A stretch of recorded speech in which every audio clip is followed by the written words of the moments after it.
For the black sheep, being misunderstood is rarely just a communication error. It's the weapon used to isolate you. It's the tactic used to invert your intentions. They didn't just disagree, they called your boundary cruelty. They called your truth a lie. They labeled your healing as selfishness, your withdrawal as betrayal. And in response, you felt this ache, this primal pull to explain, to convince, to somehow get through to them. You believed that if you could just say it the right way, show them your heart clearly enough, they would finally shift. You'd finally be free. But here's the brutal reality. They didn't misunderstand you by accident, they misunderstood you to keep the system intact. Because if they understood you, they'd have to change. They'd have to look in the mirror. They'd have to take accountability. And so, many of them chose to mishear, mislabel, and misrepresent you. Not because your message wasn't clear, but because clarity threatened their control.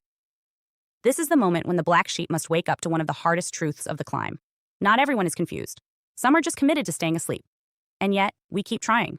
We write long messages. We go back into conversations hoping this time it'll land. We rehearse dialogues in our head, imagining the day they'll finally say, "I see you. You were right." But that day never comes. Not because it can't, but because they benefit from it not coming. And the longer you try to fix them, the longer you stay stuck in a loop where your healing is delayed by their refusal. So what's the exit? It begins when you realize that being understood is not a requirement for being free. Your healing doesn't need their applause. Your growth doesn't need their comprehension. You don't need them to say sorry to forgive yourself for believing their lies. You don't need them to evolve yourself.